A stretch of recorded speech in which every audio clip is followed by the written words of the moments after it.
얼마 전에 한국에서 잠시 LA에 방문하신 한 목사님을 만나 뵙습니다.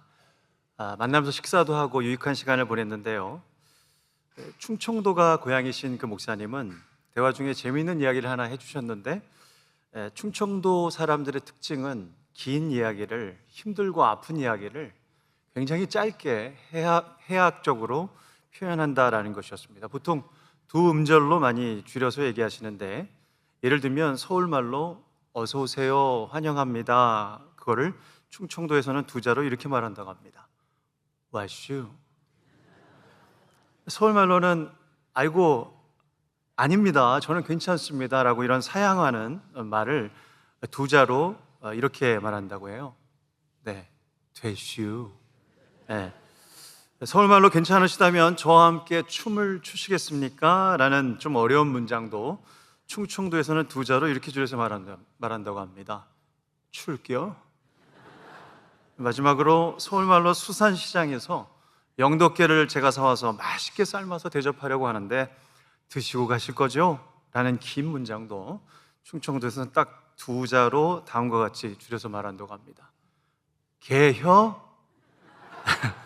Eating crab? 이렇게 줄여서 말한다고 합니다. 여러분, 성경에 많이 기록되어 있고 오늘 또 특송, 또 오늘 찬양도 그렇고요, 우리에게 매우 익숙한 이 단어도 두 자입니다. 축복이란 단어. 그 짧은 한 단어가 의미하는 바는 그런데 생각보다 굉장히 포괄적이고 깊고 넓다라는 사실을 성경을 통해서 깨닫게 되어집니다. 원래 이 축복이라는 단어는 복이라는 단어 앞에 빌축자를 쓰죠.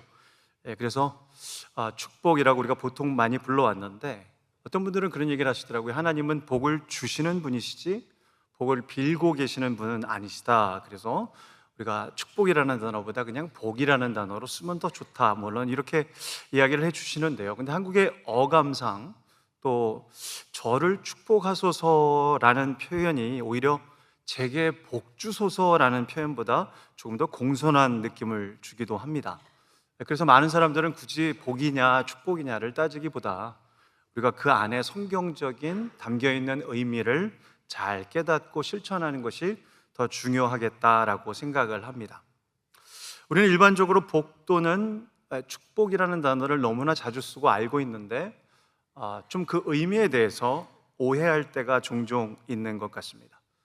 그 단어가 나오면 보통 어떠한 그 대상을 굉장히 제한적인, 물질적인, 테인저블한 그런 영역에서 복 혹은 축복을 생각하는 경향이 있기 때문입니다. 예를 들면 자녀나 손주가 좋은 무슨 대학에 장학금을 받고 입학을 했다, 그럴 때 아유 참 복도 많네, 그런 표현을 하죠.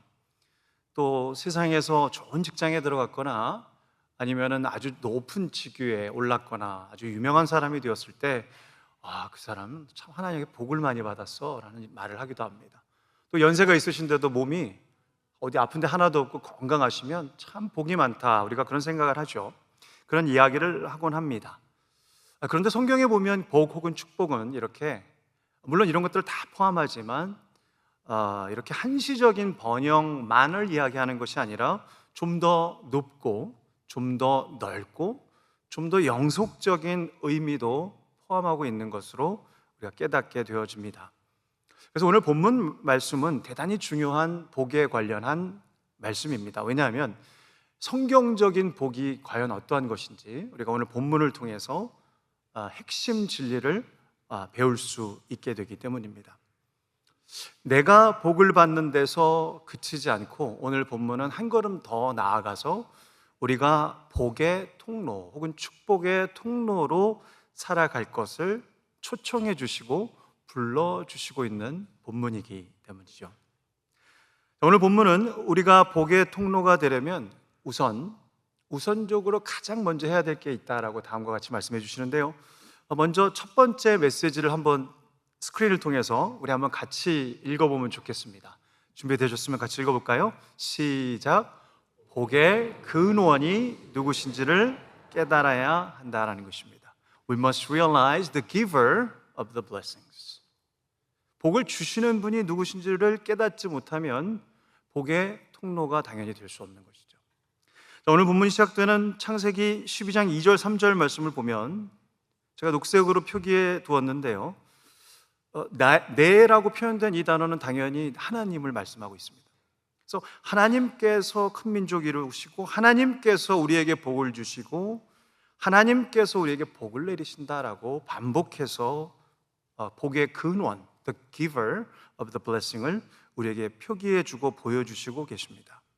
여러분, 참된 복은 오직 하나님께로부터 오는 줄로 여러분 믿으시기 바랍니다. 하나님이 복을 주시는 거예요. 물론 우리가 뭔가를 열심히 해서 그 복에 합당한 태도와 그런 자리에 있게 되기도 하겠지만, 그러나 궁극적으로 그 복을 허락하신 분은 하나님이라는 사실 우리가 잊지 말아야 합니다.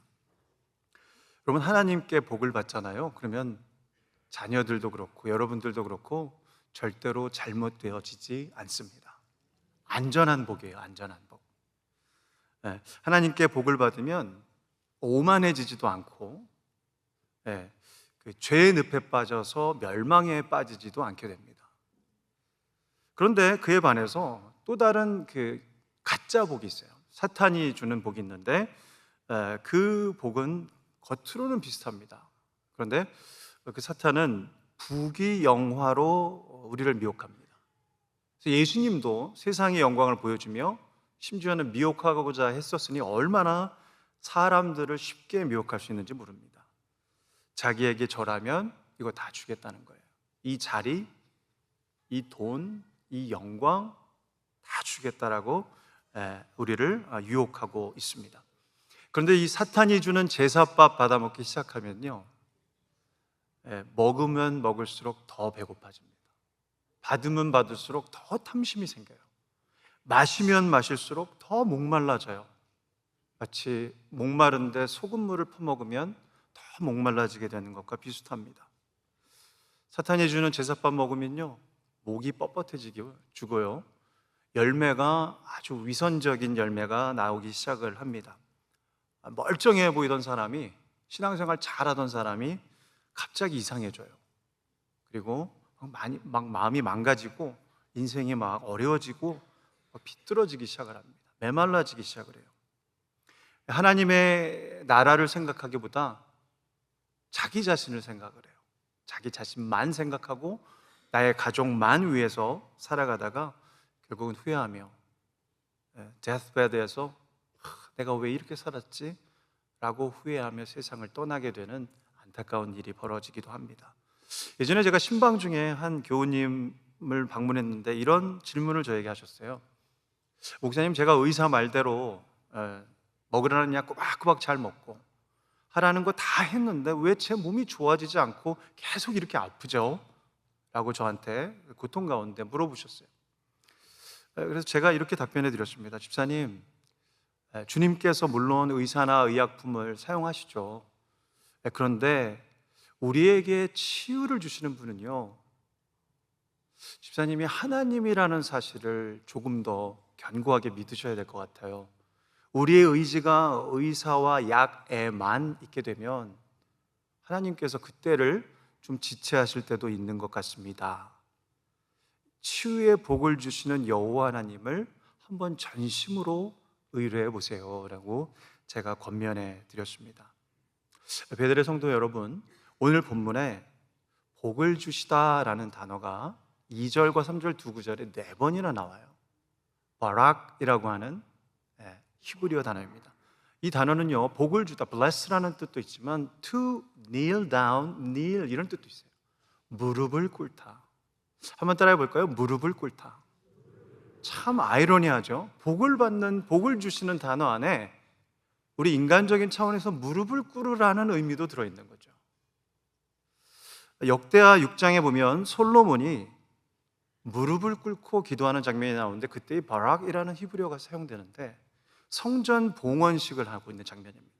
여호와께 기도를 막 해요. 그런데 그 솔로몬이 주 앞에 무릎을 꿇고 하나님의 복을 간구합니다.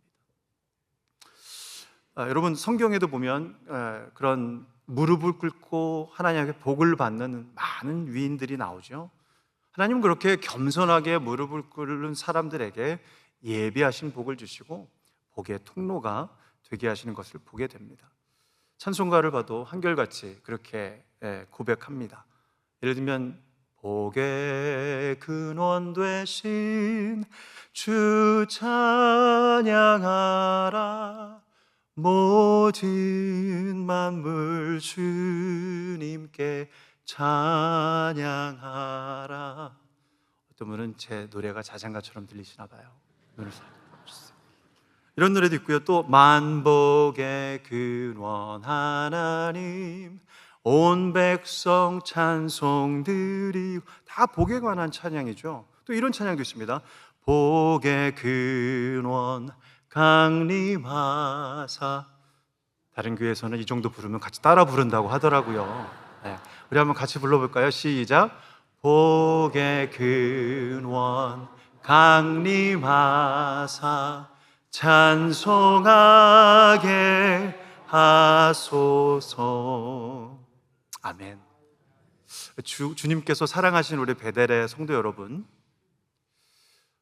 우리가 복만 쫓아가면 기복신앙인이 됩니다. 그런데 복도 주시는 그 하나님, 그분이 the giver of the blessings라고 하는 이 사실을 우리 마음에 꼭 담고 그 복의 근원이 과연 누구신지를, 그 복을 받을 때마다 그분을 기억하고 감사하고 찬양하는 저와 여러분이 되시기를 주님의 이름으로 축복합니다. 두 번째로, 그런가 하면 우리가 복의 통로가 되려면 하나님께서 복을 주시는 그 대상이 누군지도 배워야 합니다. We must realize the object of the blessings. 자, 구약의 한 구절과 신약의 한 구절, 짝꿍 구절을 제가 한번 여러분에게 띄워드리고 같이 봤으면 좋겠습니다. 창세기 오늘 보면 12장 3절과 갈라디아 3장 8절인데요. 땅의 모든 족속이라고 번역합니다, 한국말로. 그런데 갈라디아서는 그것을 인용하면서 사도 바울을 통해 모든 이방인이라고 조금 더 확장해서 조금 더 구체적으로 표현해주고 있습니다. 같은 거예요. 땅의 모든 족속, 모든 이방인. 근데 땅의 모든 족속에서 했을 때 우리는 그냥 이 땅에 사는 유대인일 것이다 라는 생각을 아마 구약 사람들은 했을 수도 있습니다. 그런데 이 신약의 말씀을 통해서 구약을 딱 보니까 땅의 모든 족속이라고 했던 하나님의 말씀은 이 세상에 있는 모든 열방을 포함한 이방인들도 다 포함되는 표현이로구나라는 우리가 그 하나님의 마음을 배우게 됩니다. 여러분, 아브라함은 자신이 유대인이라고 해서 하나님이 유대인에게만 복을 제한하고 있다라고 생각하지 않았습니다. 이미 창세기에서부터 하나님은 아브라함에게 모든 족속이 all the families of the earth 라고 말씀하신 그 하나님의 표현 가운데 하나님이 복을 주시는 그 대상, 그 object는 내가 생각하는 것보다 훨씬 넓구나. 근데 나를 통해서 이 복이 흘러가게 한다는 게 무슨 뜻인지 아마 그것이 궁금했을 거예요. 여러분, 하나님의 복이 흘러갈 모든 나라, 모든 민족, 모든 이방인, 저와 여러분도 포함될까요? 네, 물론 되겠죠. 네, 한국 사람들뿐만 아니라 세상에 살아가는 수많은 사람들, 열방의 많은 족속들이 다 그 안에 복을 주실 대상으로 하나님께서 보고 계시다라는 것입니다. 바로 그런 연고로 예수님 믿는 사람은 누구나 아브라함의 자손이 되게 하시겠다라고 하나님이 약속을 주시는데요. 갈라디아서 3장 7절과 14절 말씀 봅니다. 그런즉 예수님을 믿음으로 말미암은 모든 이 이방인들을 말하거든요. 갈라디아서의 본문에서의 문맥은 이 세상에 있는 모든 그 이방인들 포함해서 다 예수님을 믿으면 아브라함의 자손인 줄 알지어다 라고 말씀하시며, 이는 그리스도 예수 안에서 아브라함의 복이 이방인들에게 미치게 하고 또 우리로 하여금 믿음으로 말미암아 약속하신 성령을 받게 하시라. 여러분, 온 세상에 있는 사람을 예수 믿게 돼서 아브라함의 복이 땅끝까지 흘러갈 수 있도록 하시고자 하는 것이 바로 신구약을 관통하는 복을 주시고자 하는 하나님의 그 대상이었다라는 것입니다. 이러므로 저와 여러분도 믿음을 통해 아브라함의 복을 받은 대상이라고 성경에 기록해 주고 있습니다. 여러분, 믿으십니까? 우리 한번 좌우분 두 분에게 이렇게 한번 격려해 주시기 바랍니다. 아브라함의 복이 당신에게도 부어졌습니다. 한번 그렇게 축복하시기 바랍니다. 아브라함의 복이 당신에게도, 저 위에 계신 분들에게도 부어졌는 줄로 믿습니다. 우리가 아브라함의 자손이 된 거예요. 예수님 안에서. 하나님은 그렇게 열방 모든 민족에게 당신의 복을 주시고자 하셨습니다. 우리가 이 말씀을 깨닫게 되면 비로소 선교가 왜 중요한지를 알게 됩니다. 나만 복을 받고 끝나는 게 아니라 이 복이 흘러가게 하시는 것이 하나님의 뜻이로구나. 하나님의 마음을 배우는 것이죠. 아까 이렇게 손을 쥐고 저도 따라해 봤거든요. 한 사람이 한 영혼을 하나님께 아멘. 굳이 이렇게 해야 될 이유가 있을까요? 아니요, 그게 아니라 물론이라는 말이에요. 왜냐하면 우리가 아브라함의 자손이 이미 됐어요. 우리 안에 그 복이 들어와 있어요. 근데 하나님은 그 복이 대상이 우리만이 아니라 흘러가게 하시기를 원하신다라고 신구약 성경을 통해서 말씀해 주고 계시기 때문에 우리 안에 계속 깔고만 있는 것이 아니라 흘러가게 해줘야 되기 때문에 아멘 하는 것입니다. 믿으시면 아멘 하십시다. 여러분, 혹시 UUPG라는 단어를 들어보신 적이 있으실까요? 아마 이 단어 말고 그냥 미전도 종족이라는 단어 많이 들어보셨을 거예요. Unreached People Group, UPG라고 하는데, 근데 U를 하나 더 붙여서 unengaged라는 단어를 씁니다. 그래서 unengaged, 그 다음에 unreached people group에서 UUPG라고 부르는데요. 미개척, 미전도 종족이라는 용어입니다. 아직까지 복음이 전파되지 않았거나 신자가 거의 없고 그곳에 지역교회나 선교사도 아예 없어서 자체적으로 교회가 세워질 가능성이 거의 제로에 가까운 지역 사람들, 종족을 바로 UUPG 종족이라고 우리가 부릅니다. 그런데 공신력 있는 개혁주의 선교단체인 IMB라는 단체가 있는데요, International Mission Board의 약자인데 2025년 9월 자료에 따르면 아직도 전 세계에 하나님의 그 구원의 복이 전파되어야 되는데 아직도 전혀 가망성이 없어 보이는 너무나 안타까운 종족들의 UUPG가 사람 수로 2억 9,100만 명이나 된다라고 집계하고 있습니다. 291 million people이 아직도 아브라함의 그 복이 전혀 무엇인지조차 모르고 지옥의 불로 질질질질 끌려가고 있다는 이 안타까운 상황을 우리가 도래하게 되는 것이죠. 종족수로 말하면 3,155개라고 2025년 9월 통계로 발표하고 있습니다.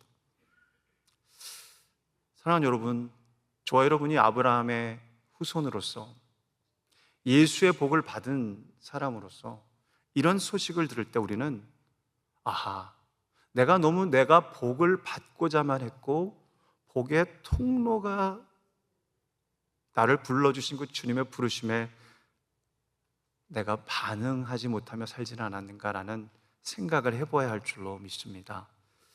우리 아버지의 소원은요, 복의 통로인 베델을 통해 땅끝까지 그 복이 흘러가게 하려고 하는 뜻이 있는 줄로 믿습니다.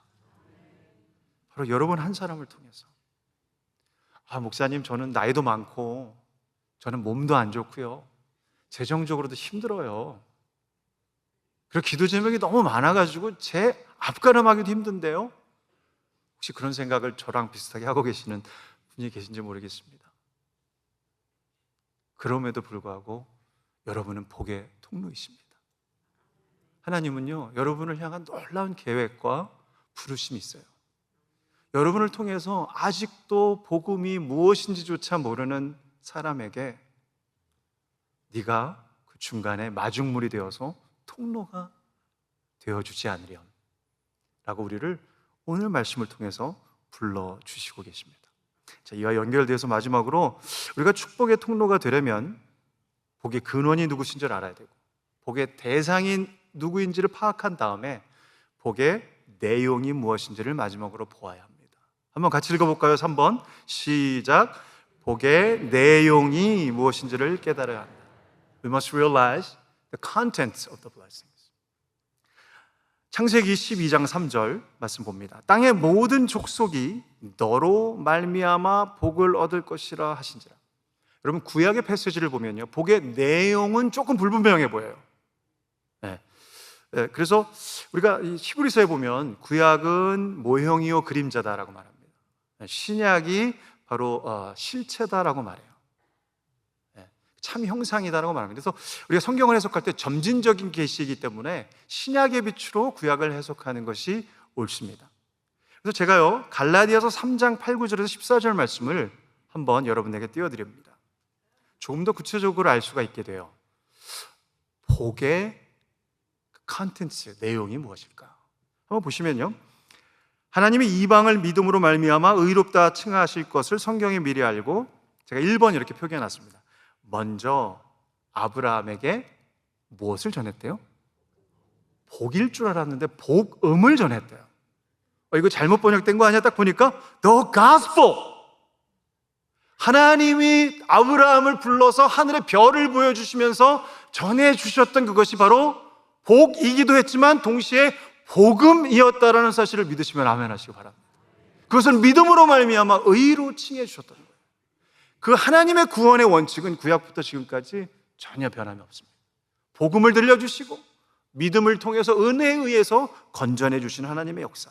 자, 하나님은 우리에게 주신 복의 첫 번째 컨텐츠는 바로 복음을 들려주시는 거예요. 신구약 똑같습니다. 두 번째 보면요, 우리를 복의 통로로 삼아주세요. 너로 말미암아 세상이 이방인들이, 민족들이 복을 받게 되리라. 자, 복음을 들려준 다음에 두 번째 내용은 뭐냐면 우리를 복의 통로가 되게 해주시는 겁니다. 거기서 끝나는 것이 아니라 세 번째는 뭡니까? 그리스도 예수 안에 믿음으로 들어가게 하세요. 나는 죽고 예수가 내 안에 계시게 만들어주세요. 우리가 예수님과 함께 동행하고 연합되어지는 놀라운 역사를 이루어주세요. 마지막 네 번째는 뭘까요? 그 예수님 믿는 믿음의 공간을 통해서 성령께서, 약속하신 성령께서 우리에게 충만히 임해 주셔서 우리의 능과 힘으로 할 수 없는 이 일을 사도행전 1장 8절의 말씀처럼 권능을 임하게 해주셔서 비로소 그 일이, 복의 통로의 일을 실행, execute 할 수 있도록 능력을 주세요. 우리를 이끌어 주신단 말이죠. 우리를 다스려 주십니다. 이 네 가지가 신구약을 관통하는 복의 컨텐츠예요. 할렐루야. 저만 막 너무 신나갖고 있는 것 같아요. 할렐루야. 여러분, 그래서 이 창세기 12장부터 갈라디아 3장을 이르는 신구약의 말씀을 쭉 관통해서 보면 복음, 그리고 그 복음을 듣고 축복의 통로가 되며, 그리고 그리스도와 연합되어서 성령님의 능력으로 살아가는 삶.